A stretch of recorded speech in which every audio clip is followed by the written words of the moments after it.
You can ring my bell, ring my bell, ring it, ring it, ring it. That's what happens when you hit subscribe on Spotify, on YouTube, on Facebook, on Instagram, on all the social media outlets. That little bell icon, it's ringing it. And that'd be fantastic. But more fantastic than that is to share this podcast with a friend who needs it. Share it with a relative who's overweight and say, Dave Woods said, you better get your butt in gear. No, I'm just kidding. Don't say that part. They might take it the wrong way and then be uncomfortable holidays with your obese uncle. This is not meant to be pointed at anyone in particular. So if they don't like it, say it was James Woods said it, not Dave Woods, James Woods. Our whole situation with commenting on Spotify, YouTube, social media is that it is great for the algorithm to put this out there and get that information out there, not just for UVU, but in her details, in his design, just Imago Dei in general, that whole umbrella. So leave a comment, definitely share it. And if you hit that angry face emoji, that actually spikes the algorithm really well because it's negative. And most people don't realize that, but it's been designed that you are curated with the bad stuff the more that you hit that angry face. So it really helps if you say, hey, Dave Woods is not funny. I don't like his jokes. He has a silly hat on. Do it. Say it. But the point is that you're still doing it on social media. So go ahead, talk trash all you'd like. I need it. All right. So where was I? It's not a joke. It's not a game. I think this is a game. You know what is not good is when you accidentally pick up a used tissue. It's not a game. Throw it out. That's gross. All right. When you are getting ready for the holidays, this is that question that my girl, Alma, i.e. the Steeler Rita, that's the arch nemesis to the Eagles. Not arch, but they're contenders for the state, but it's the other side of the state, so forget about them. She asked, how do you prepare for the holidays? So I'm going to do this in a two-parter. So I'm going to address it a little bit now, then address it a little bit later. And that'll be like a Black Friday deal, but it's free. All right. So here is preparation. You have to prepare like you would not believe if you set your goal. The hardest part is not having any idea what's around the corner. Like we all kind of let our hair down and say, oh, it's the holidays. I can do what I want. But that is game over for a diet. It's game over for a regimen. It's game over if you're doing the 8 weeks. So just to put it in perspective, when I had told you all about only the net positive of 5 pounds, or I should say the net negative, losing the 5 pounds, but getting closer to my goal, it was wrong. I actually lost 10. So I weighed in at 240.9, which is 5 pounds away from 235, which was that original weight that I hit when I lost 100 pounds. So I had dropped the ball by not taking my own advice and sticking with the next goal. And that next goal is 225. And when I get to 225, reassess, recalibrate everything to say, what is possible? What can I do right now? So you have a massive amount of food to take in that seemingly is without consequence, and you're with family, with friends. You know, it's the holiday spirit, first with Thanksgiving, or I should say first with Halloween, then Thanksgiving, then mentally checking out for the year. You know, you're done with the fourth quarter, the end of the fiscal year is done. So bringing the new year, right? New Year's party after all those Christmas parties, all those Christmas cookies. Gotta eat those cookies.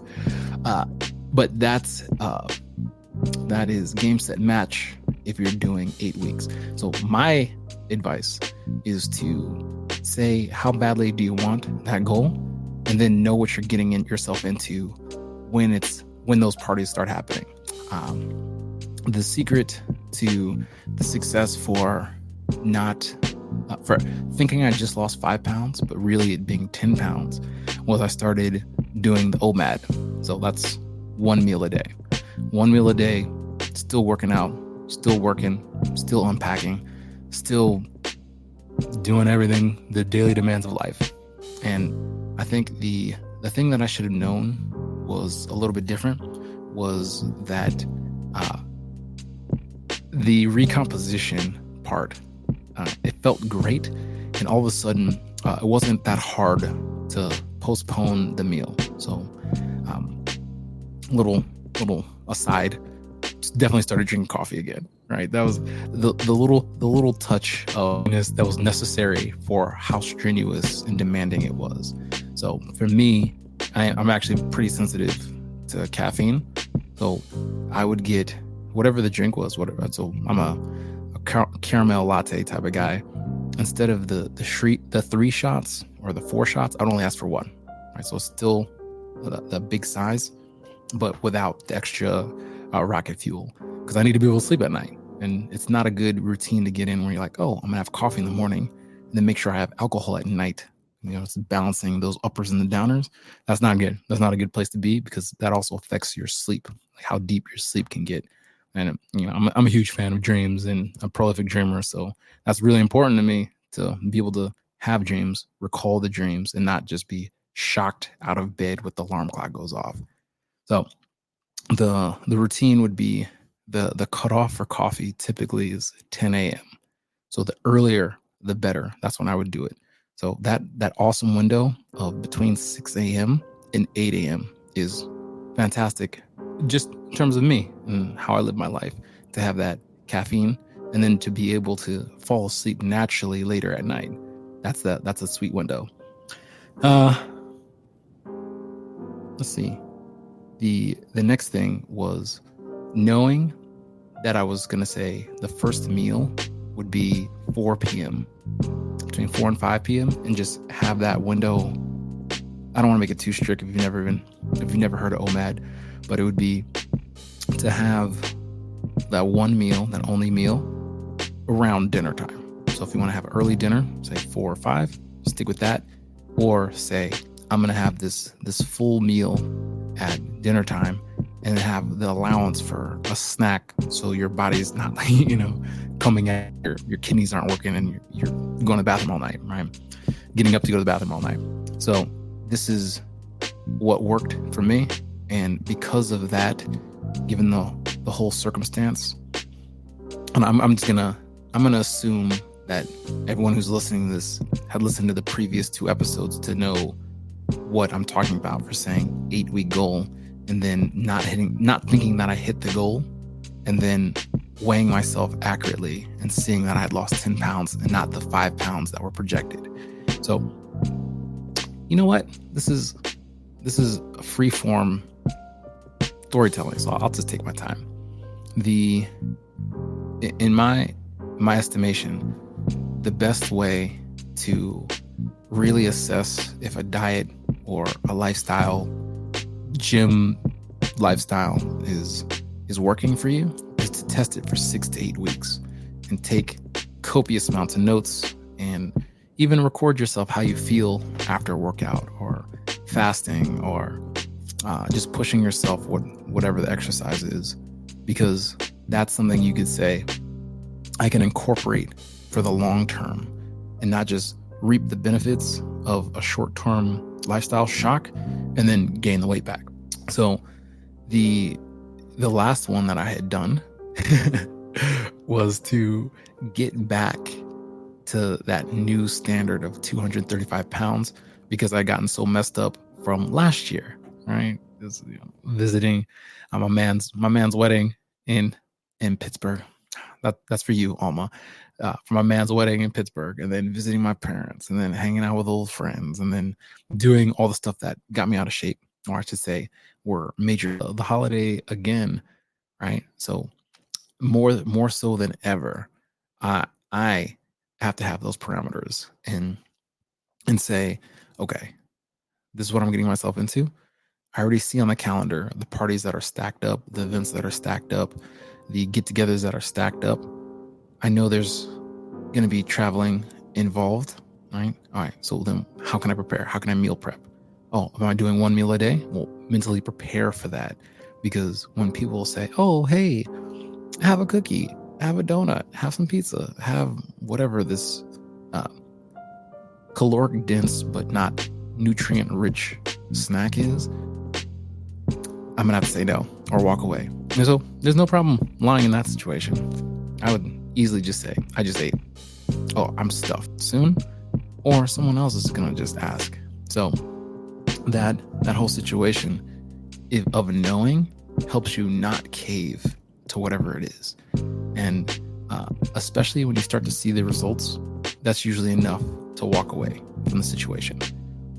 You could be a hermit and just say, you know what, I'm not going to any of these parties. Then that's very, very Scrooge-like, and no one wants to hang out with that person, right? So one thing that I definitely noticed was a lot of times people don't really have a healthy option at these parties, right? It's pasta, pizza, cakes, pies, everything across the board in terms of desserts. But then the meat source is dense red meat for the one meal a day for these things. The best way, or I say I'm a fan of doing it this way, bringing the meat. Bring the meat to the party, and then also bring a salad. Everyone's bringing chips. Everyone's bringing cookies. Everyone's bringing alcohol. Candy canes till they're coming out of your ears, right? What are you going to do, right? How badly do you want it? For me, I'm not trying to do these 8 weeks pushing myself so hard to hit the standard and have to continue having that like this endless loop of getting out of shape, getting into shape, off season, in season. I'd rather be in shape all the time without having to do much maintenance. And that's very realistic if you've hit that goal and now it's just how you live your life. I don't want to live OMAD, the one meal a day. Oh, I can probably do this 2 more times and I'd be at my next mile marker, which is 2:25. And then say, because there's less pressure on the joints and there's there's less weight to pull and push and carry around, I can probably go a further distance for these sprints. And that brings up the next thing is sprint training. I am a huge fan. You're looking at these runners and you can see the difference between someone who runs a marathon or ultra running compared with people who do sprints, right? Compare all the Kenyan, Ethiopian marathon winners or finalists and winners to Usain Bolt in stamina, while Usain Bolt is going for explosive speed and just that burst of energy for a very short distance. And you can see the effect, especially in men, because of testosterone that gets spiked from doing such a powerful movement all the time, right? So if you combine that with one meal a day, that's going to be a fat torching remedy for the holidays. So yeah, Alma, I hope that answers your questions, but I'll still go deeper in it, right? So the one thing that I wanted to get into that's a really serious topic, especially in my world, is talking about my mess, like the backstory that got me to 100 pounds, right? Or I should say 335 pounds. And I know it's not going to be an easy topic for a lot of people taking this in. So proceed with caution, right? Oh, this is the last chance to just turn it off before I spill the frijoles, spill the beans and all this, right? So I had mentioned previously that I had a nervous breakdown and was hospitalized for it. So I can tell you all about Horsham Clinic, tell you all about Northtown Building 50, not a great place, right? And that's the worst case scenario for having pushed yourself psychologically, physically, emotionally, and not having the proper outlet for it, right? So the consequence of being inpatient and going outpatient is the medication that you get put on, right? So the first that it happens, it's like a guinea pig situation. Oh, let's see about Topamax. Let's see about Risperdal. Let's see about all this other stuff. And the consequence of those psychiatric drugs is that it makes you very tired and almost impossible to wake up. And then when you finally start to get going and you're functioning, it's time to go to bed, right? So the other unforeseen consequence of candy flipping those meds is that you gain weight. And so to be more forthright about the ugliness in my life and the trauma that I've been through 4 times was to say that was added with not exercising, not getting not enough sleep, and then just being stressed out. Right? It's they actually call it the devil's cocktail. Right? It's adrenaline, having that fight or flight response constantly acts. So it was like a very manic look to it, but that happens when you don't come out of the fight or flight response, right? So if that's constantly peaked, then you're bound to break down, right? Excuse me. I felt like the Chocolate Rain video from the first generation YouTube when my man's covered the mic so you wouldn't hear him breathe. That's what that was. So if you are not seeing the video of this, that reference will probably be lost on you. But the whole thing that I'm getting at is showing a little bit of ugliness of the things that I've been through, and then saying my mess is also my story. So it's not people don't know who I am, or just walk by or know each other casually in a very acquaintance. Absolutely no idea that I've seen the insides of a psychiatric hospital multiple times. But then it's a redemption story where, because I learned my lesson from that, I heard what God was saying about, hey, take care of yourself, listen to your body, know when enough is enough. You can't just carry all this stuff yourself. Delegate, reach out to friends, say, hey, things aren't going well.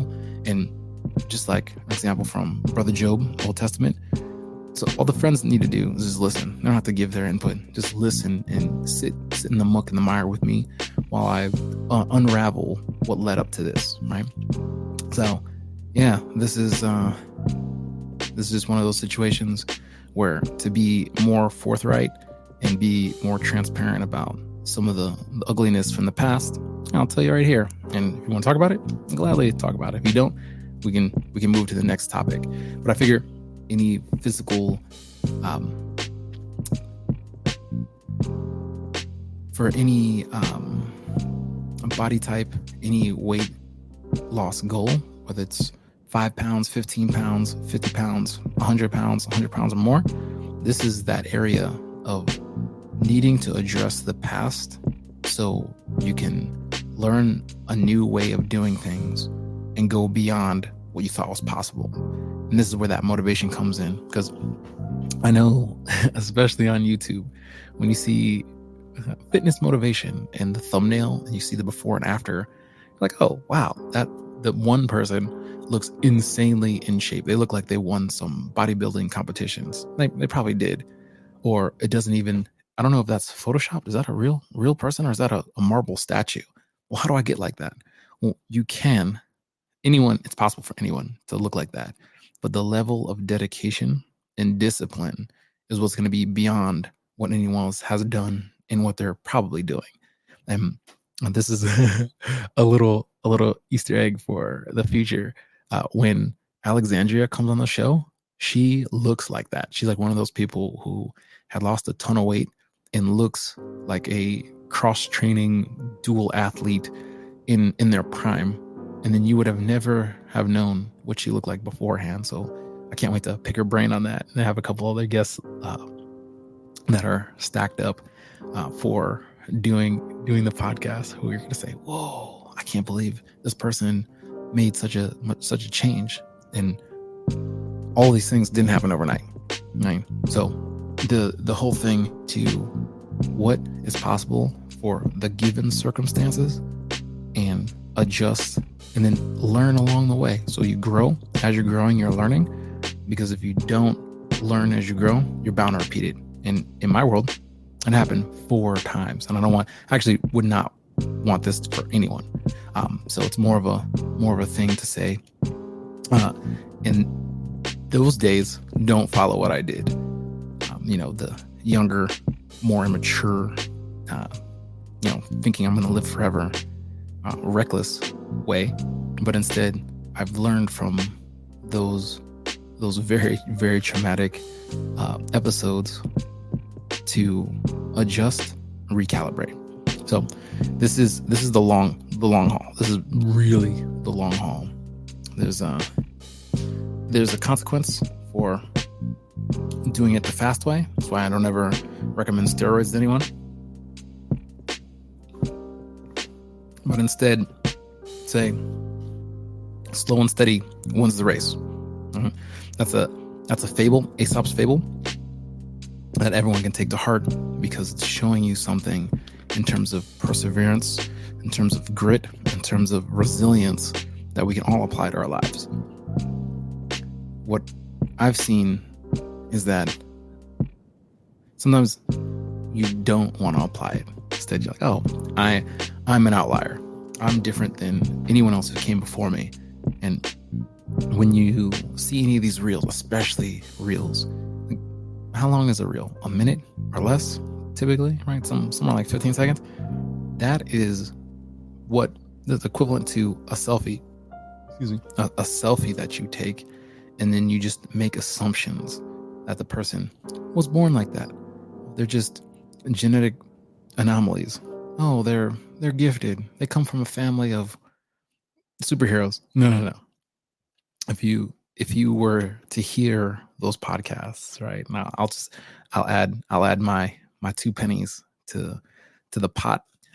It's not always the same. And what I look like now, I hope next year I'm slightly better than I was right now.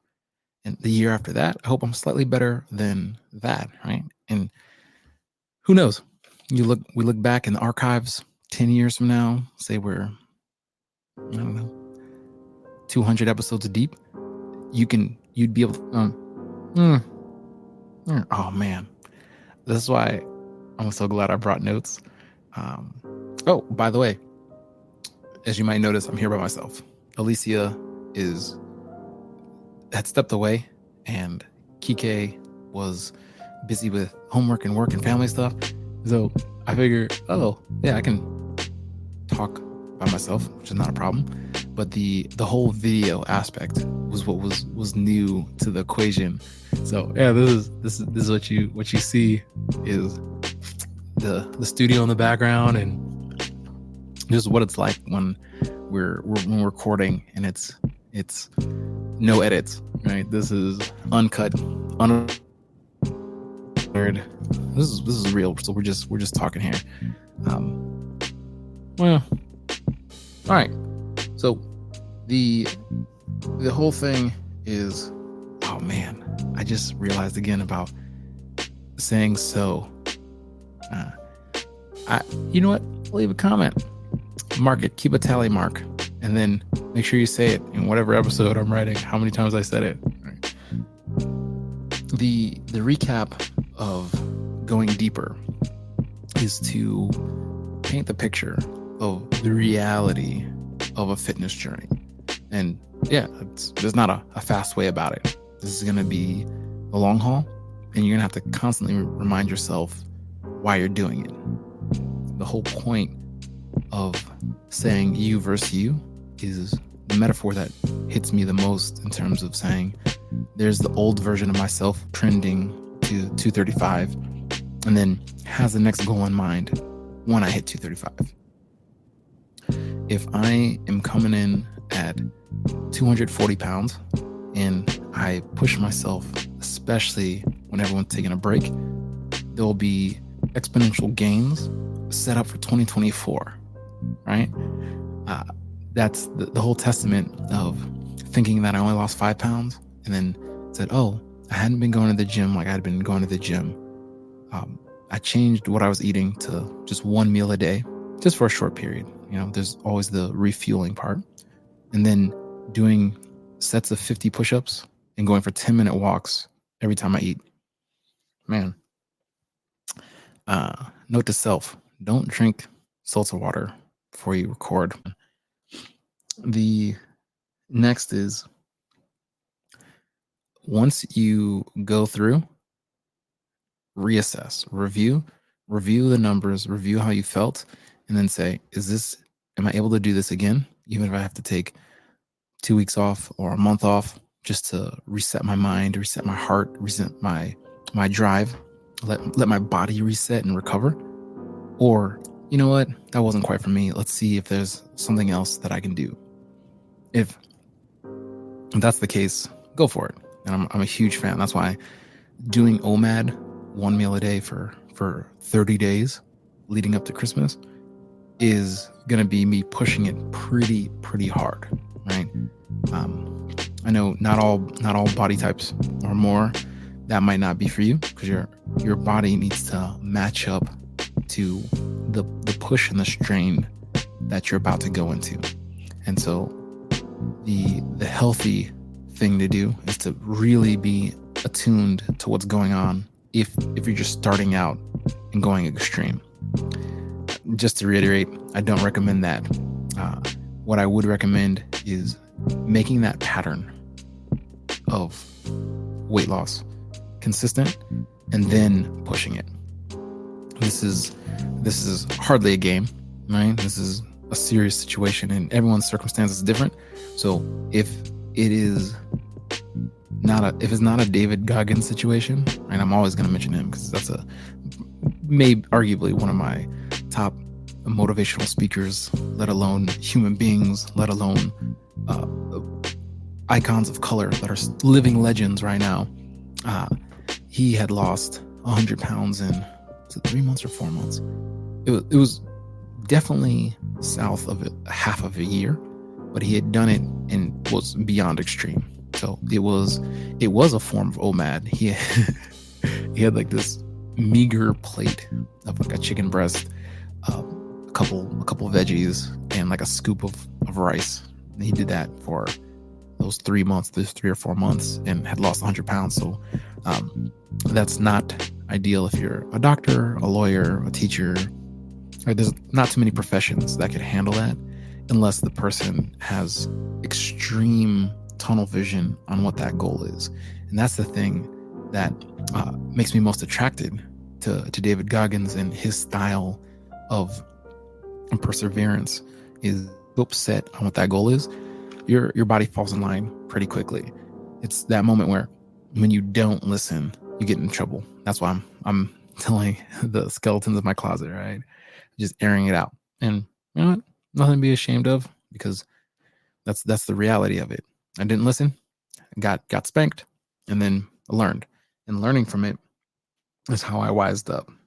That's how I was able to listen to what God was saying in terms of these life lessons, in order to observe my circumstances and then make those changes, make those adjustments. And that's the golden nuggets of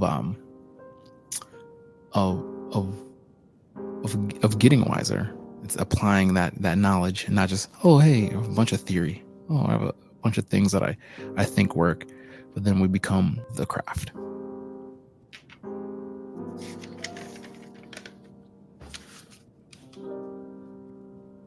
Trusty notepad. Keep it old school. Lansdale Catholic in the house, right? All right. So this, once again, is not a pity party at all. Don't even feel bad.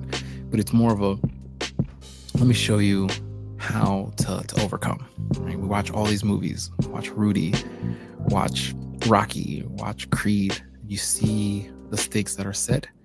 And when that person overcomes it, you feel like you went through a journey with a friend. Now, how great would it be to say you have a journey? Oh, let's say you know, the saying is everyone has one book in them, because it's the story of whatever they went through to get to where they are. And I want it to be a good story with a great ending, right? Oh, he went through all this stuff and was not jaded and mental stress and ugly stuff, and yet still has a smile on his face and still able to look people in the eye. It's not like, you know, about to have this psychotic episode. No, because I wised up when the wind started to blow and the rain started to fall. the volcanoes were going off. No, I was cool as a cucumber, right? So yeah, this is a moment of being able to live that future self as if it were in the present, and then completely kill that old self. The old St. Paul says the old man is dead, new life is here. That's what I see. Right? When I skip the gym and I'm not doing the push-ups, not doing the 10-minute walks, the 335-pound version of myself is saying, no, you keep resting and taking it easy. I'm getting myself to the gym. I have the gym, my emergency gym bag, sneakers going, shirts going, compression shorts going, gym, everything to go and have no excuse. At the worst case scenario, I'm going to go for extra walks and do more push-ups. And this is the elevation of the card game. If anyone's listening, I hope this is not the first episode that someone's hearing, right? If it is, I'd say at least listen to the pilot episode first and then move forward at any order you want to go. Like I'm sure after a while it's going to be like, oh, there's this huge catalog of episodes, and there's the whole point. That's why I have these guests. But the whole thing is, in terms of exposing some of the things that aren't pretty about my life from the past, is to say no one has an excuse. Absolutely no excuse. I'm definitely more sympathetic for someone who is pregnant or handicapped. That's still that's part of the obstacle that's unique to your situation. You can say, oh, despite me losing a leg or being blind, I lost a ton of weight and got in shape, right? Oh, you know what? I do have a baby on the way. It's all you women out there, right? I do have a baby on the way, but I'm still able to adjust, and I'm not just craving to whatever those cravings are. That's that blew my mind was seeing the marathon runner who, I forget her name. That's one thing I got to take notes on, is for these references, so everyone here who listens can look them up. I'm sure if you just Google,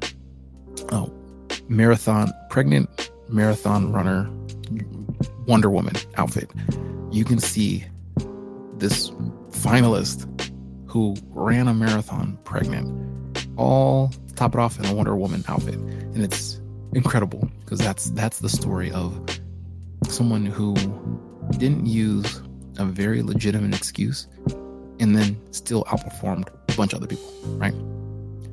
So that's those are the stories that get me going, right? The thing, especially with runners, but I mean it applies across the board, are what it looks like when the camera's not rolling, right? When people aren't interviewing you, it's not that glamorous. Matter of fact, it's boring or just painful, right? It's not great having bland food because you're very strict on your caloric intake. It's not great getting up at 3:45 in the morning to be in the gym because you have a packed day and have to go through all this traffic, right? It's very mundane, very humdrum. And matter of fact, it's a situation where you're like, oh, if I did that, I'd probably have less happiness in my life. Yeah, you would, because it's not fun. It's challenging. This is part and parcel why not everyone looks like LeBron James, give or take a couple feet, right?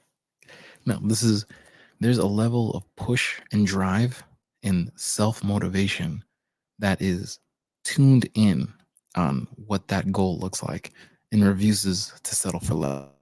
So I want to be more like that, and it's very possible. Okay, this is me telling you, warts and all, that in 4 years you can lose 100 pounds. These all of these things should be proceeded with caution, right? Talk to your physician, talk to your health practitioner, talk to your family about what works, what shouldn't I do, what is too extreme. slow and steady wins the race. So you can make small adjustments along the way, and in a couple of years, you will be a far cry away from where you are now. Me, I'm a huge fan of saying, I'm going to do this no matter what. I'm going to set my face like a flint to have that resolve, and I'm going to do it no matter what. In a moment of transit, but then still be aware of what's possible now. My man's David Goggins is doing these insane workouts in the hotel as he goes on these conferences. So to me, I'm like, whoa. When I get to the hotel, I just want to kick off my shoes, lay on the bed, and just have some show playing in the background and just zone out. Right? Get a meal and rest and recover for whatever the next leg of the journey is. But he was like, no. I'm putting on my shorts, doing push-ups galore, doing flutter kicks galore, doing variations on those exercises until he starts to break a sweat, and then beyond that, looks at the time, takes a shower, gets dressed, goes to the event that he's speaking at, comes back, goes to bed, goes to the next place, does the same thing. I'm like, wow, that's like a breakneck pace. Oh, that's very demanding. You don't have to. Yeah, that's my take on it for right now. And pardon the tissue. This is I think the worst thing to do, especially if you only have the audio, is all of a sudden you don't see the visuals and I just sneeze real hard, right? I don't want to blow out your eardrums. I don't want to make you on edge, whether there's going to be some huge outburst that destroys my headphones or car system. So yeah, here we go. All right. Say you are, I'll paint the scenario for you. Getting 8 hours of sleep a night, overworked, probably overcaffeinated. Where do you start? Where do you go? Where do you see yourself? What do you think is possible? Why do this? Is your life working for you right now? Oh, I want to look like a certain physique. What does that person, what does that body type, what do they do and how do they train? Where are you at right now? If you are able to bridge the gap between wanting to do the least amount of work for the highest payout, what does that look like? There has to be a strategy, right? There has to be a game plan, or it just becomes a pipe dream. Go find motivation. I don't know how you do it, where you go to, but there is a plethora of information out there about people who've overcome. YouTube it, right? You could type in gym motivation, weight loss. How do I lose weight? How do I start a gym routine? If you find someone that you resonate with you, and it's not me, good. Go hang out with them, see what their life is like. The whole thing is taking away their strategy and applying it to your life. Me, I can tell you what actually, I'll say it even easier than that. I can show you what worked for me, and I can explain it step by step for wherever you're at. And commenting on social media, sharing it on social media, that really says, okay, I can't take a Thursday off. Man, maybe I shouldn't say the day I record, for my haters out there who are like, oh, I'm gonna make sure I just bug him a lot on Thursday so he's thrown off his game and doesn't record. No, it wouldn't. That actually is a ridiculous scenario that wouldn't work, because phone's on silent on Thursday, and I'm not gonna be answering people's stuff when I record. And just to throw a little monkey wrench in their fictional scenario throwing me off, sometimes I record on other days of the week in the same week. So take that fictional doomsday scenario. All right, going to the gym for 45 minutes a day being on the same level of brushing your teeth. Wow, this is something I do every day. I don't even think if I want to or not. This is what the routine looks like. Okay. Hold that designated your time where you don't think about anyone else except for your physical health. 2 hours before you set your alarm clock to get up. Right? Let's say you get up at 7:30 a.m. What if you got up at 5:30 a.m.? Try it. Try it out. Imagine saying, oh, you know what? I don't want to burn myself out with how intense that schedule is at 5:30 in the morning. Why don't you just wake up, try it for it's a pattern, and don't work out that hard. Just say, okay, I now am getting up at 5:30 a.m. every day for 8 weeks. You don't have to do it for the rest of your life. Just try it out. See where you go.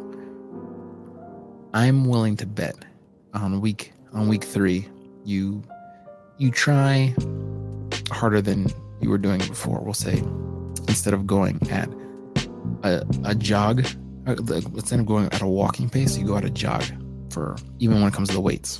Not doing that much weight. You're walking for 20 minutes on the treadmill, then lifting weights, but you're not doing it to win a prize or to push yourself harder. It's just to get in that pattern. All right. Week 8, you push yourself and say, I'm going to break a sweat. Record what happened. Like actually, when you're done working out each of these days, okay, this is what it looks like. This is what's changed. This is how I hear myself. Do it again. 8 weeks, 5:30 a.m. and say, I'm going in now with this pattern. This is what it looks like when I pull up to the gym. This is what it looks like when I walk in. This is what it's like when I put my stuff in the locker. This is what it looks like when I get on my favorite whenever I get on my favorite machine. This is my elliptical, right? How does that feel to push harder? Right. So now instead of just having the mindset of, oh, I'm walking and at least it's movement. So no, I'm jogging with intent for these 30 minutes. Get funky. Interval train, low intensity training, do high intensity training, do some sprints, do some hills, do some just flat walking on elliptical. Right? Do it at 50%. Record yourself when you're done working out. Grab your phone, open up a little voice file, record it. How do you feel? At the end of those 8 weeks, assess it. How did it go? Did you lose weight? Did you gain weight? Did you probably felt a little bit more sore than normal, but your body actually was getting used to it in those 8 weeks, right? Okay, well now try again. Take a week off. Do whatever you want to do. Eat however you want to eat. After those 2 weeks, go at it again, but say, I'm sticking between 75% and 90%. I've learned don't go hard all the time. Don't go 100%, especially on cardio. Feel. Oh, you were pushing it on those weights too. Oh, were you working out with someone? Did you grab someone for a spot? Did you not go for a spot? I'm a huge fan of not being spotted at the gym because it makes it more high stakes in terms of there's danger in lifting weights. That's probably the reason why a lot of people are intimidated, because you could get hurt. I'd made that joke about dying at the gym on the bench press. Yeah, I actually wouldn't want that ever. And if it did happen, pray for my soul. But the whole thing would be there is an ever-present danger at the gym. Right? That's part of the allure. Right? If you are lifting, but you're wise, you have that mind-muscle connection, and you're warm, you can actually handle a lot more weight than you think you can. I think the issue that happens, especially when you get older, is you say, I don't want to get hurt here. Right?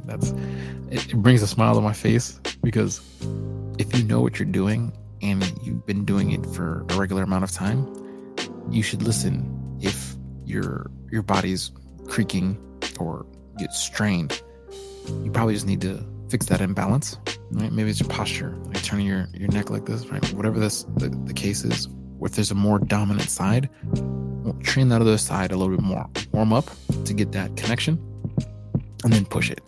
Because I found the moment that you're warmed up at the gym, and for me, it's when I break a sweat from doing whatever the cardio is.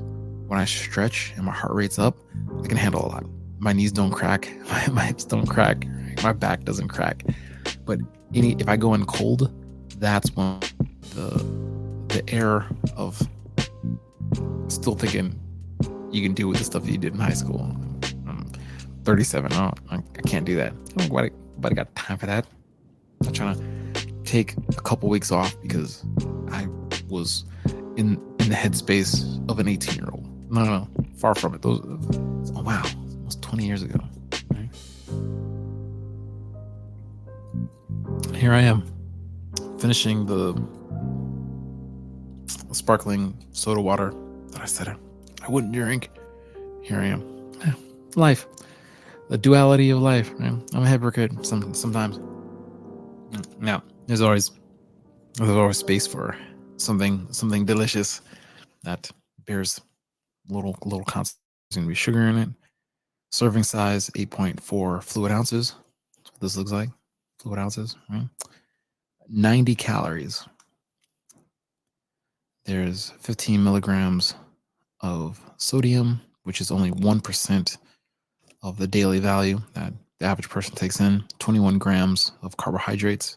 So it's 8% of your daily intake. 19 grams of total sugar.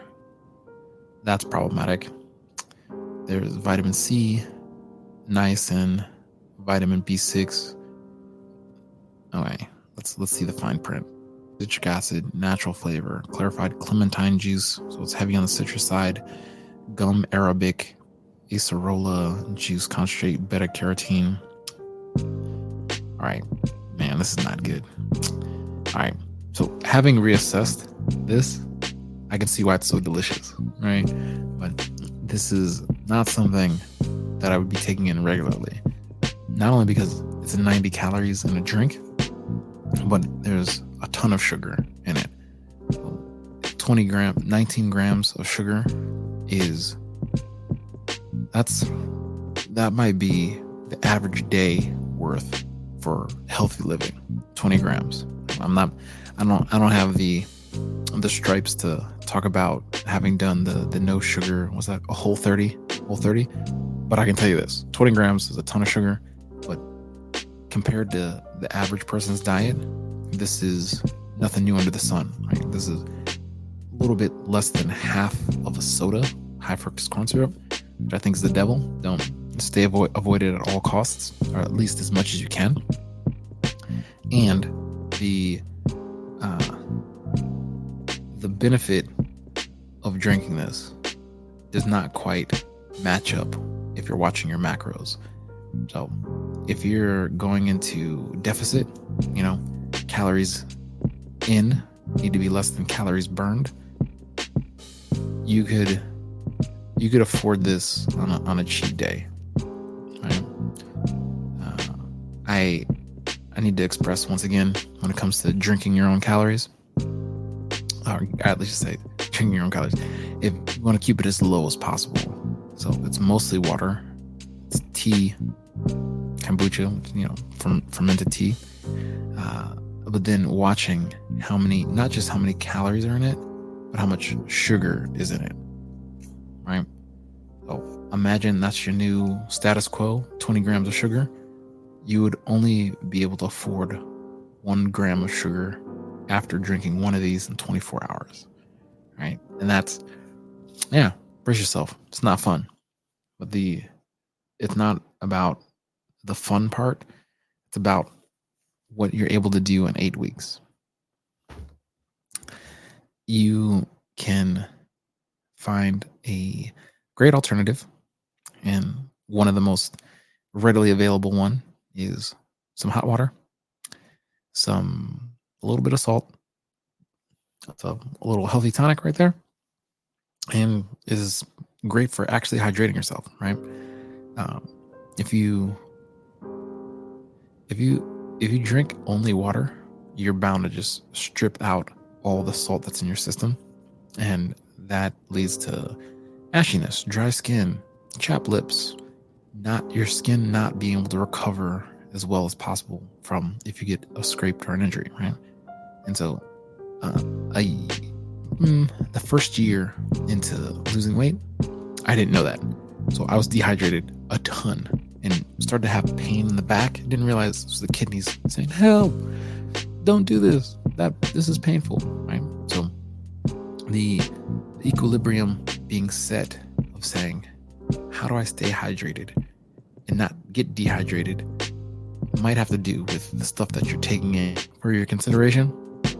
I would urge you to see what works for you and then say, okay, where can I make that adjustment? I'm a huge fan of the One Coffee.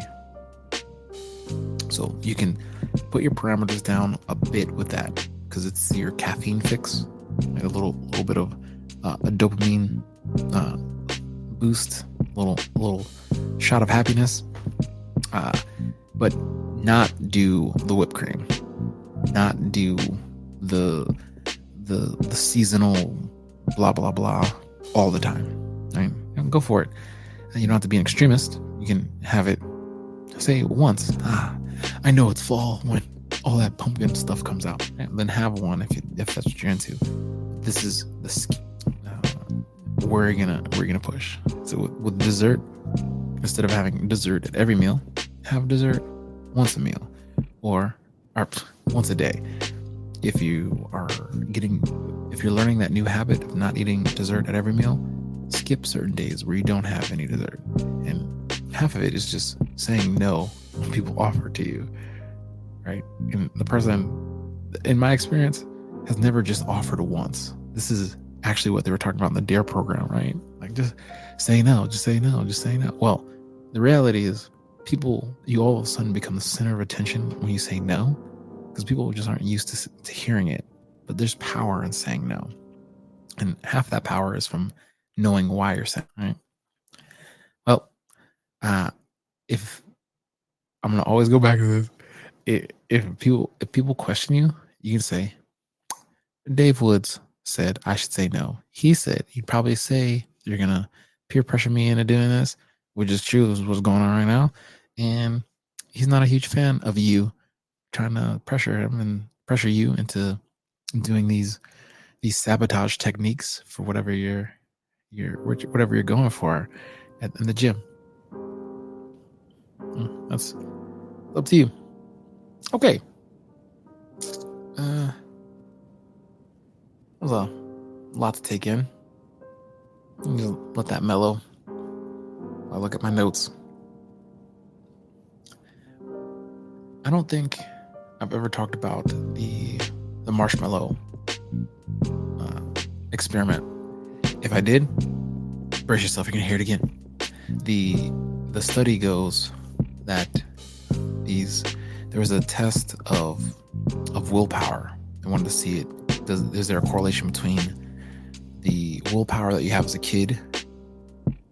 Does it indicate anything later in life?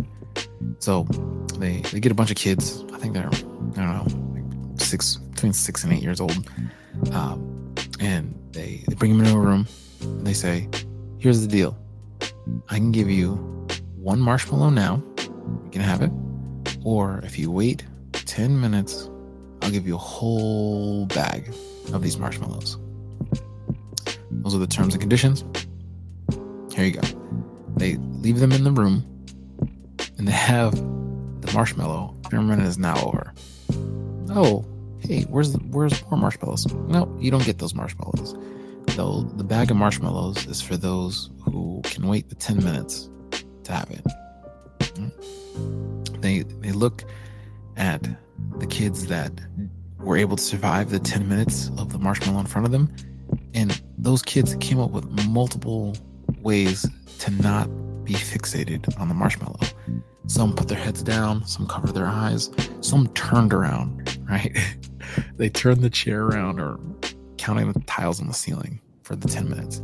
And that was an indication of not just willpower, but delayed gratification. And that may be able to delay that later. And it was shocking what the results were, that those people who were able to say no, those kids that were able to say no, had 98% less of addiction issues, 98% less of having a criminal record, 98% more likely to be entrepreneurs and CEOs of companies, and just not more than beyond upstanding citizens, right? It was what leaders are made of, right? This is what healthy men and women of society were made of. So that's something to take away. And the next thing is, and let me always talk about this book to my lady, Dr. Talk in a Digital Age. This should be mandatory reading. She said that when the studies were shown, the average person can only last 6 minutes without looking at their phone. Right? That's does not bode well for society, especially these Gen Zers, right? It's the people who don't know what it's like before Wi-Fi. They always just had smart devices. It is well, I'll tell you why it's concerning, but how it also applies to your gym technique and gym strategy is the empathy factor, right? Being able to read someone's face. You should be able to know if someone's sad, if they're happy, if something's bothering them. Do they feel like talking? Do they not feel like talking? This is the new indicator. Just have your headphones on. That means we don't feel like talking, right? But the thing that she was getting at is, if you don't have empathy and you're not able to read other people, not able to read their body language, you're not going to be able to read your own. Right? So if you are uncomfortable with silence, it's an indicator that you're not good at conversation with someone else, let alone yourself. It's most important to be able to talk to yourself in the silence. And that's actually what this is about. But the moment you say, "Oh, I'm bored," that means your soul's asleep. It means you're boring and you're looking for that stimulation. You're looking for that marshmallow, right? And we find it in our pocket because of the phones, right? So the whole kicker right there is saying, in order to realize majority of the problems out there, and I really mean most issues. Name whatever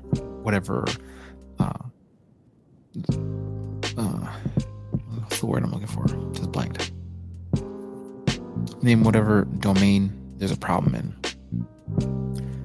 It might have to do with the lack of self-reflection and the lack of the power to relate to someone who's not you. Mostly in a stranger, right? So I missed, many apologies to everyone listening. I missed the whole part of the experiment, because if you haven't read the book, you probably have no idea what that frame of reference is for reclaiming conversations. They did this experiment where it had to do with silence and not looking at your phone. All the people who were interviewed, who signed up for this interview, said, the experimenter said, "We're going to give you an option to, if you get bored, to shock yourself. Right? We're going to be here for 15 minutes. And instead of calling it quits, if you get bored, you can administer to yourself a shock." Right? 100% of the people in the experiment said, "No, we don't want that as an option." Right, so hold that. Within 6 minutes on average, most of the people said, "Hey, can we bring back that option to shock ourselves?" Right? Within 15 minutes, majority of the people, it's electric shocks to themselves to not be bored and be left with their own thoughts. Let that percolate. People would rather shock themselves, administer pain to themselves, than to be left to their own thoughts for 15 minutes.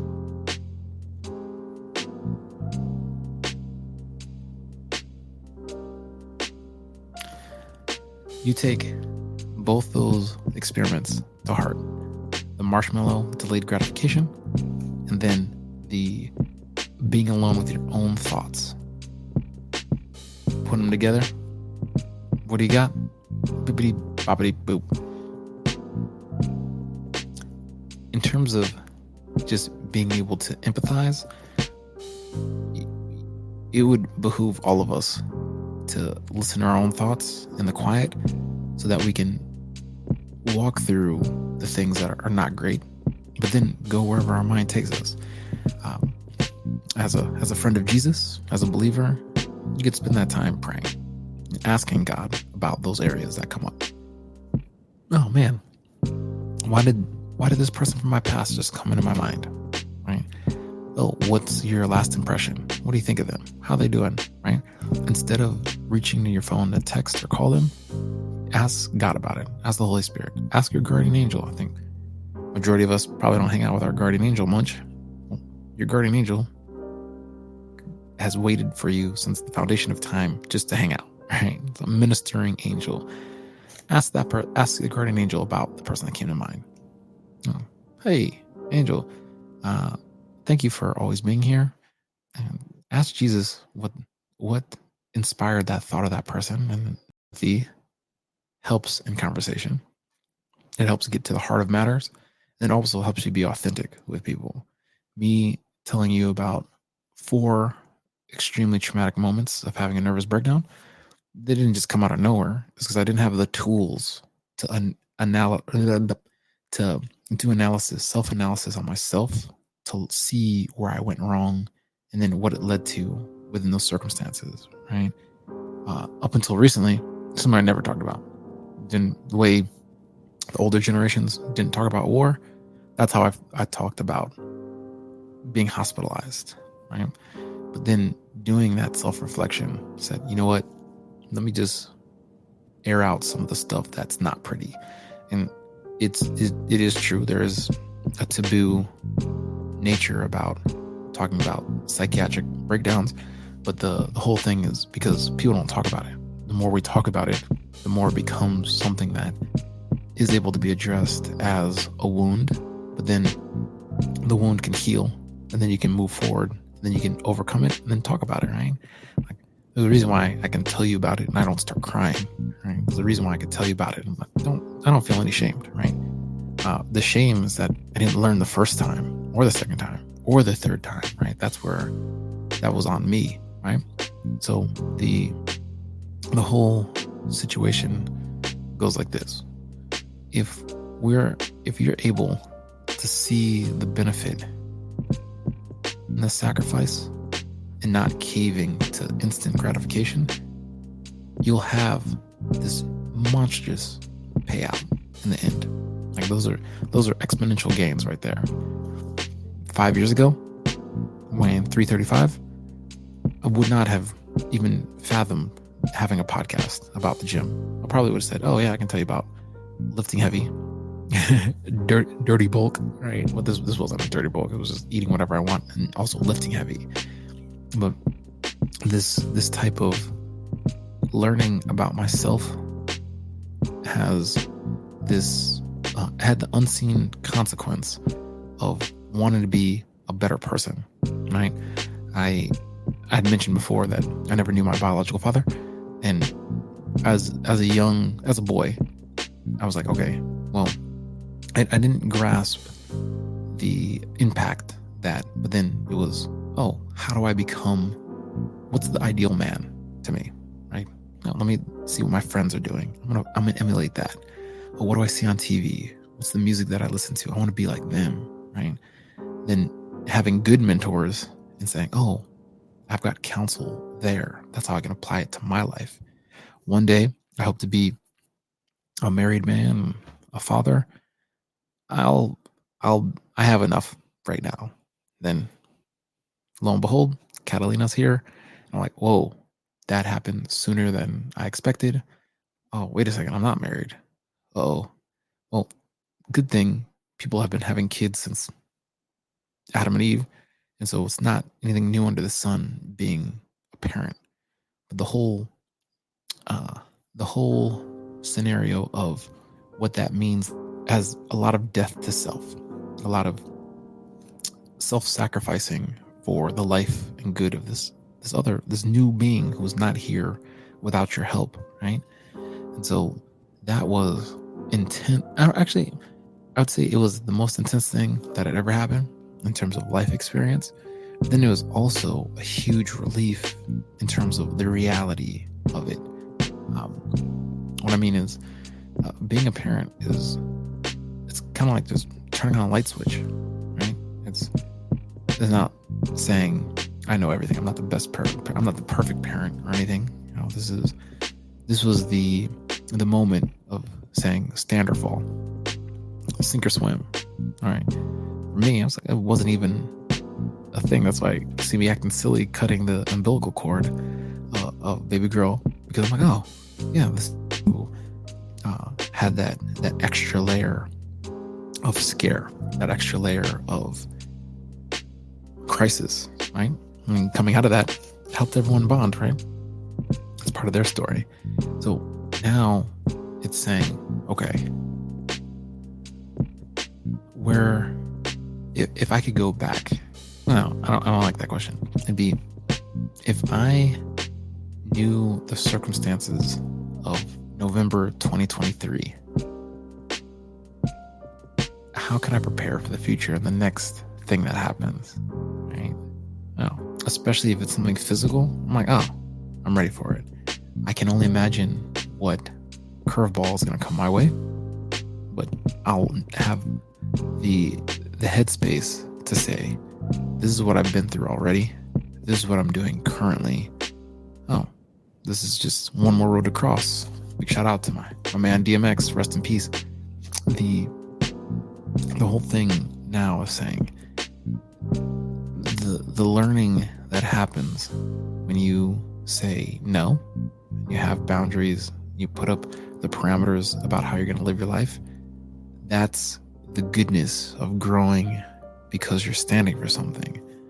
And that's the whole modus operandi behind this podcast, especially whether there's guests or no guests, whether it's me talking or me talking with a bunch of people.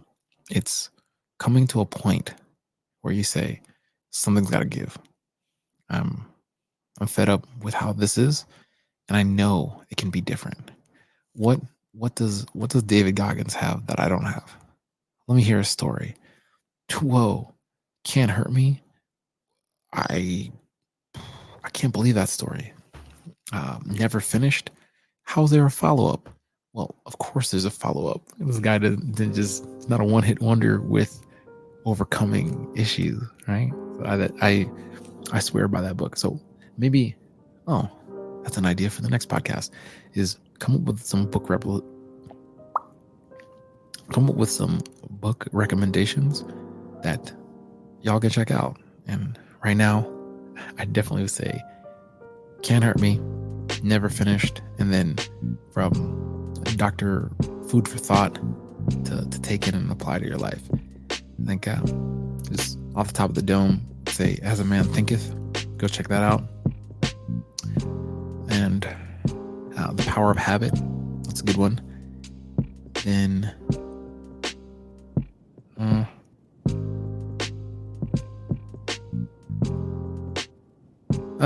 scripture. I think when it comes to the Bible, especially currently, either people say, oh, I want to see what this is all about, or one day I'll get to it, but it's not on my list of books. And for me, it's on a higher level than just saying a book to read. This is a book to dissect, take apart, and be challenged by. because there are a bunch of things that are counterintuitive, countercultural. But if you say, why does this bother me so much? I don't like this part.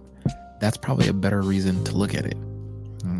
So I'm not thinking of like a controversial scripture, but in terms of things that have worked, go through the book of Proverbs and see if those apply, right? It's almost like reading Aesop's Fables. You read it, well, that's another book to add to the list, Aesop's Fables. Black guy, that's a Ethiopian that's Aesop, who wrote that. So I say that just because the historical relevance, and then also it's a contribution to the world in terms of parables and stories that flavor.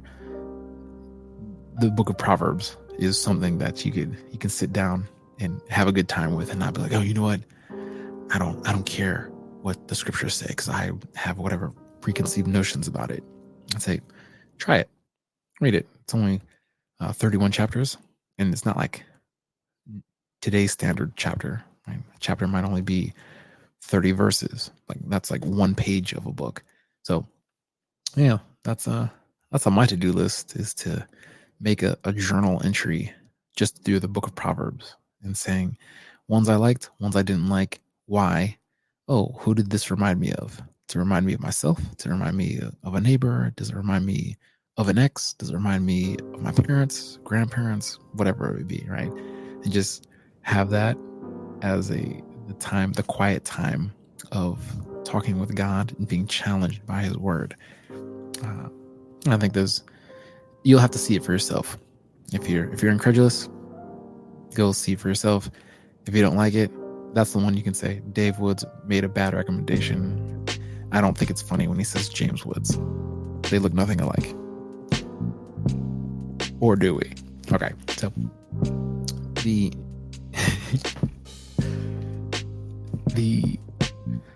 where do I want to go?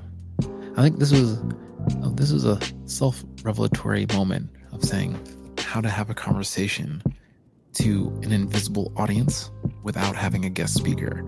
How to get comfortable seeing yourself, a reflection in real time, recording, and then this is an exercise in public speaking, right?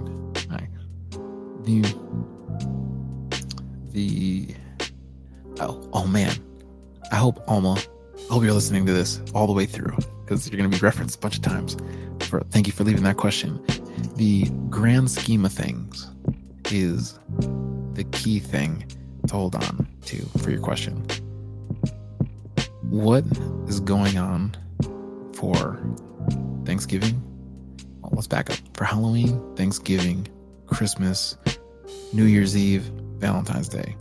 What's the grand scheme have to do with where you're at right now? And then how you prepare for that.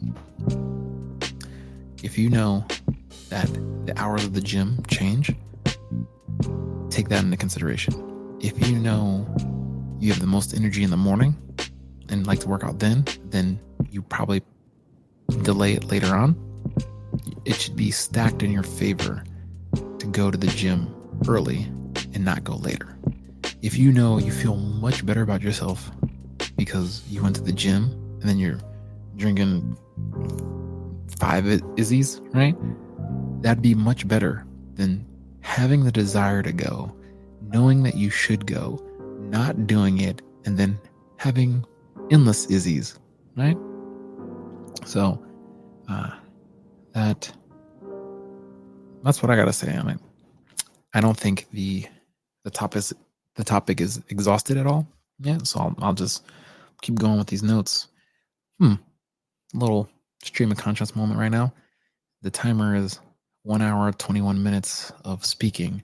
I wonder if I can set a record for Imago Dei of solo podcast that is still bringing that heat about good advice, tips and tricks, how to lose 100 pounds, anywhere, any amount of weight, and staying motivated, and not just being purely stream of conscience.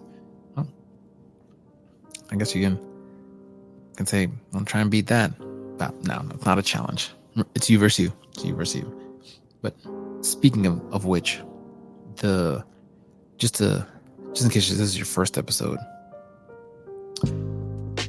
I did the 8-week challenge of going to the gym, having the strategy, and saying I need to lose between 1.5 and 2.5 pounds a week, and I'm golden.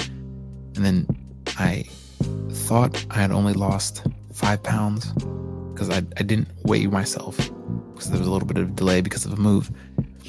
And then going into it with all resolve, but then Murphy's Law just hit me left and right, and weighing myself, and it was 240 pounds. So I had lost 10 pounds, which is 66% there, which is astronomical compared to not doing anything at all.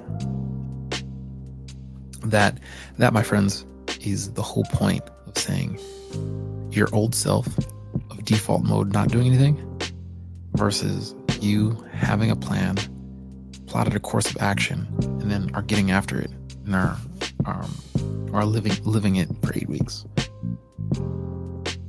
The pitfall from the past, like last year was not a long time ago by any stretch of the imagination, was me saying, I can kick back and rest on my laurels because I'm here for the holidays, I'm visiting family, friends, I'm going to work out when I can, but it'll probably be like, when I was 21 and was running 5 miles a day. And big shout out to Sandy Rago and Joe Digger, Eric Sininsky, Mike Finch, and Bosa Mora, Nick Ryan, Randy Gouzier, my guy Randy, when we would eat 2 gigantic burritos from Qdoba and then still be able to walk around like that. That is a folly from our youth that if we tried it now, I bet you we'd get sick.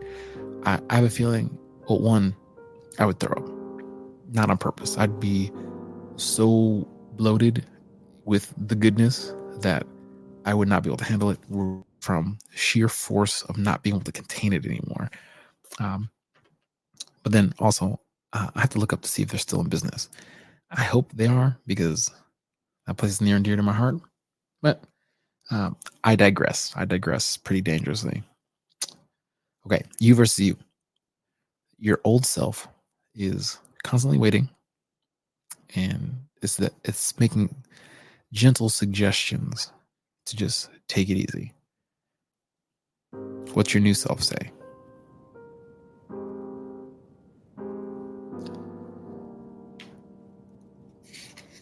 If you were to push yourself for 8 week sprints, or I say 8 week intervals, you'll be surprised at what you can do. So I will swear by that, most likely till the end of my life, that if you are brand new, if you are a novice to intermediate to pro, push yourself for 8 weeks at whatever that standard is. Don't look at anyone else. Say, what can I do for 8 weeks? I know this lady who will remain unnamed, and what she would do is get really motivated. She'll plot the course of action, and she would start with a fast. And she would fast for 3 days to a week, and then go into the gym routine. When I first heard that, I said, that doesn't sound wise. And then, lo and behold, would get worse than before. So after only having water for 3 days to a week and then starting a gym routine, would fail after about a week and then go back to how she was living before. That type of stretch of bouncing from extreme to extreme exacerbates the problem.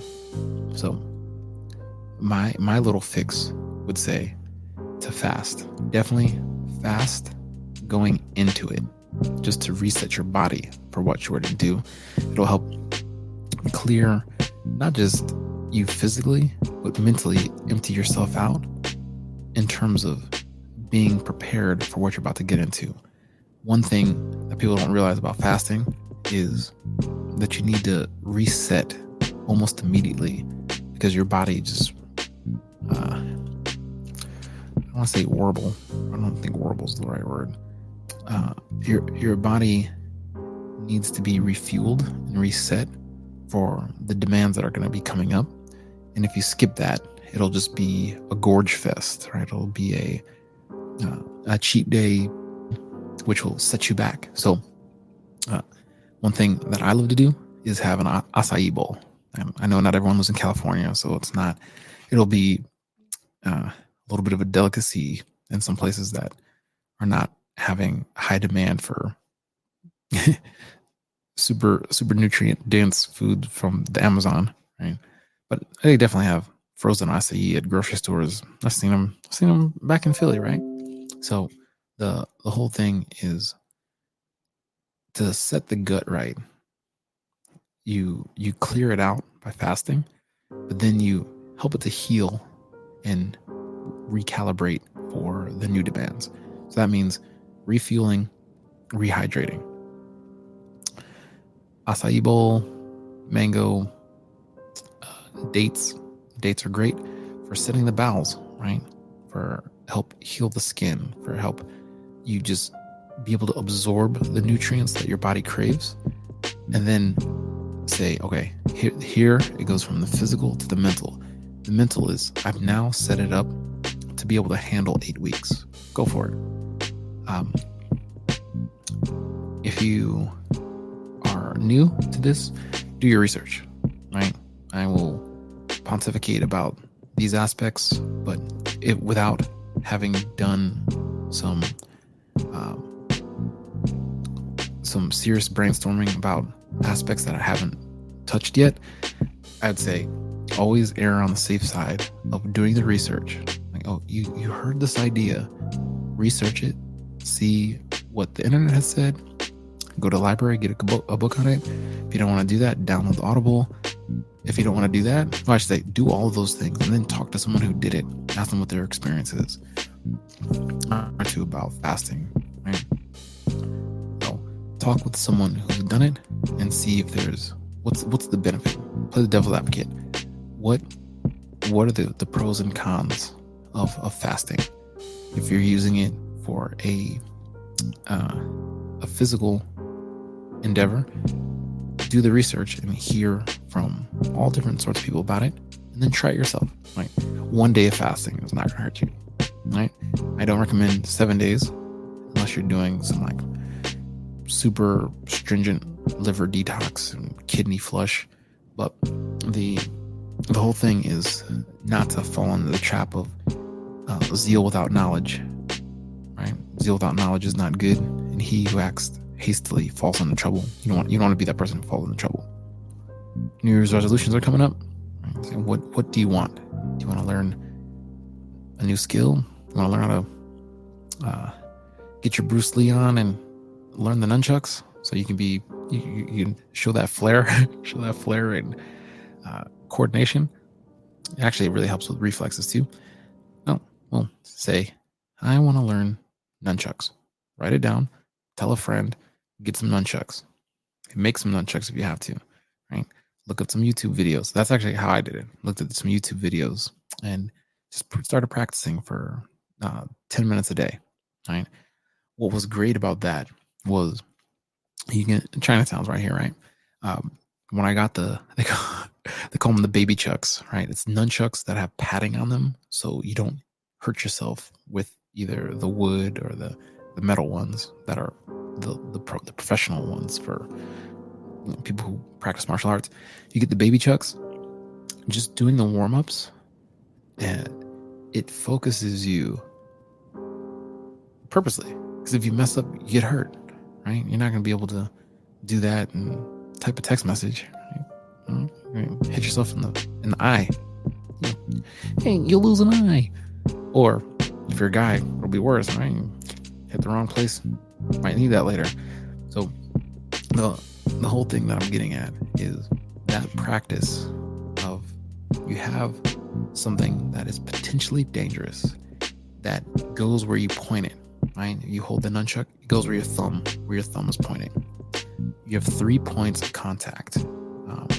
What do they call it? Oh man, Jerome the homie, Jerome Resurrection, where you at for this one? Head, I think it's face. Yeah, it's face, elbow, kneecap. Those are the 3 points that you'd aim for.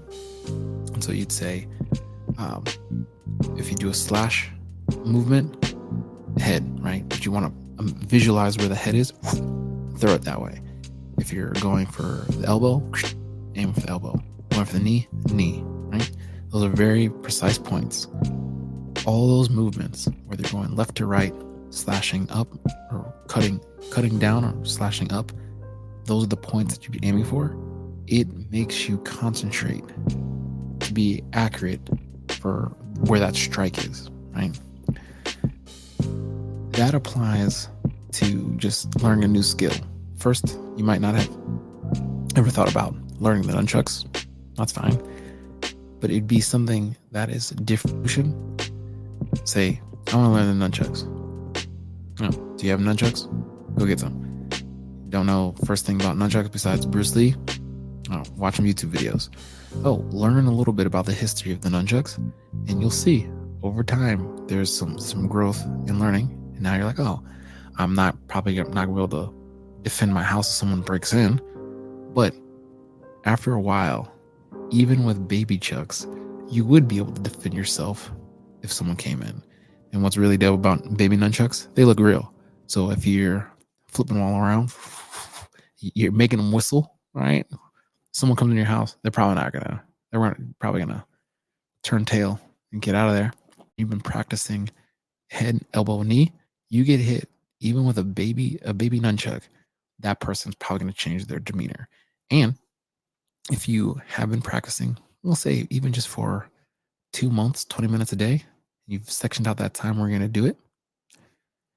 If you hit someone in the throat with nunchucks, even baby nunchucks, they're going to reassess their life. My man's Mike Tyson says, everyone has a plan until they get hit in the face. And it's true. So, yeah, that's once again my 2 pennies on just a skill that you could use for a New Year's resolution. But the most important part is being accountable. So tell someone that you're practicing, and then follow up with them. Well, how's it going? If you practice just for a little bit, you will be way better than if you had not practiced for any time at all. And just your roofing your holiday game plan is saying, what are you getting yourself into? How do you prepare for it? When it comes to the food, what are you going to be eating? How much of it are you going to be having? When are you going to be eating? I'm doing OMAD, so I know 1 meal a day, and I'll have a little wiggle room to say something else in there, like we'll say a half meal of whatever that 1 meal was, just to stay sane and not just be hangry all the time. The actual great side effect of recalibrating your body and doing 1 meal a day is it's actually not that bad after a while. You get used to it, and then your body starts to put into gear everything that was not being moved, everything that was not being used. So I know, especially with ladies, they say they want to do spot reduction, right? You want to work on their arms, their love handles, thigh, whatever it may be. A good shock to the system is doing one meal a day, only for a certain amount of time, just to reset yourself psychologically and physically, and then say, okay, how can I stimulate that area that has fat or is what not so aesthetically pleasing? Now, if you do pull-ups, you do real pull-ups, your body snaps into shape real fast.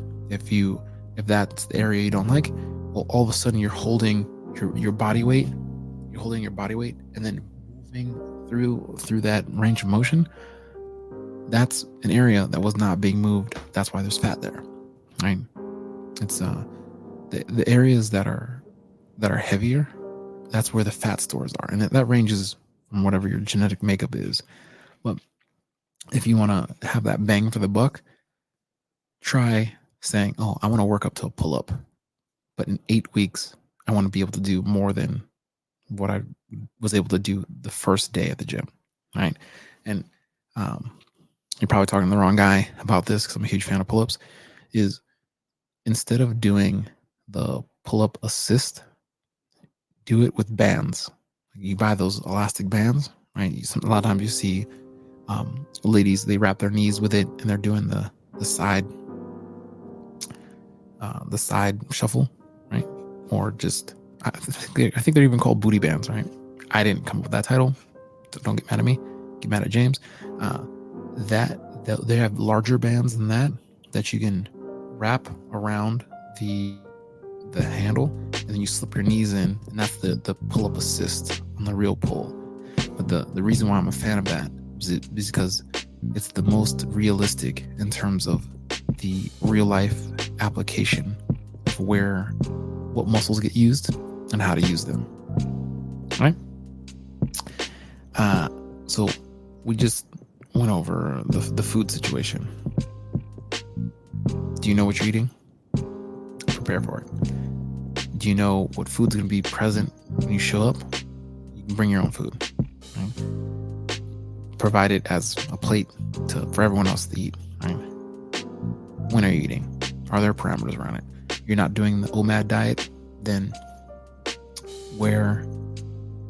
what does it look like? Is it 3 meals a day? Is it 5 meals a day?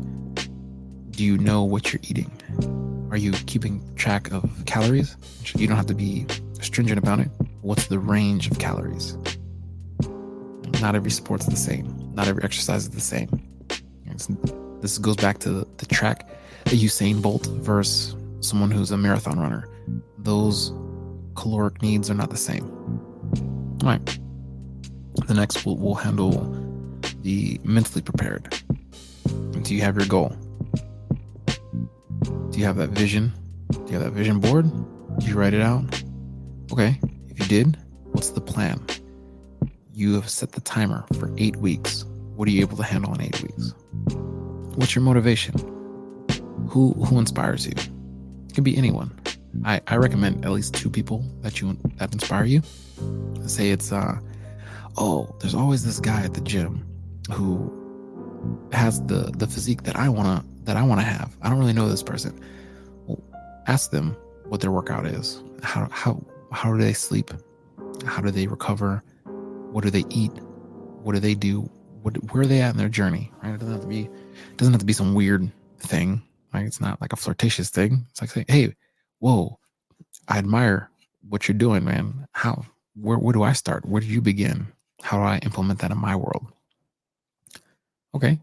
Then mark that as that's one person who motivates. That person's always there at the gym. Whoa. Okay. I can be disciplined like that too. Who is a famous person who does it? For me, it's David Goggins, but then you can also say Rocky Balboa, Michael B. Jordan, right? Name it. Go across the board. I think that's part of the allure of these sports movies, right? Is seeing what was on the line, how much are they willing to fight for it, right? Okay. In real life, Mike Tyson, right? Did you ever see when he was doing this as a teenager, right? I was like, whoa, this dude up at 3 a.m. ran 3 to 5 miles, then would do a little bit of a at-home workout, eat. Actually, I don't think he ate. I think he went straight to school, go to school, then he would leave, he would eat, then do homework, recover, and then he'd be at the gym at night. And that's how he lived his life, in season and out of season. That's his whole high school life looked like that. Oh, I shouldn't even say that. It's like from 7th grade to when he became a pro. Granted, it's an extreme situation because when he was 13 years old, he got confused for being an 18-year-old. So this is not the same genetic makeup of most people. But in terms of the resolve or a mark on any of the bad stuff. So this is learning from someone else's example, seeing what they did that you can glean and apply it to your life. Cool. So now you're motivated. When you're not motivated, it's going back to those examples. Oh, how did Mike Tyson do it? how did that dude at the gym who I asked how he did it? What's their example set? How can I adjust it in my life? Because when you get motivated, it's easier to stay motivated, right? The second you're not motivated, change your mood, get motivated. Look at those examples. You don't have to say, well, who can I find to emulate? Because you already have them set. Maybe it's someone in your family, right? Look at their life. They're consistent. Why? How? Oh, that's because that's life. All right. The next thing is the gym. Are you going to the gym? Or are you training outside? Are you training at home? Training in a hotel? Are you traveling? Are you hosting? Those things need to be brought into consideration because you're not going to be caught unaware. You know what to do. I told you all about the card game where you're assigning exercises to the suit, and then whatever the suit is, you're doing those exercises plus 12. Well, in that case, you always have a game plan for what to do if you're not at the gym. What are the hours at the gym? They shift a bit. Apply that understanding that it shifts and not be surprised. Not gonna be caught unaware from it. All right. So I guess that's a little bit of the full gamut of how to prepare a vision board. There's no reason to get off track for the holidays. And that's where we'll end it. I'll say, these are the keys that work for me. I can only give you the key, but you have to open the door. Walk through it yourself. I can't do it. It's you versus you.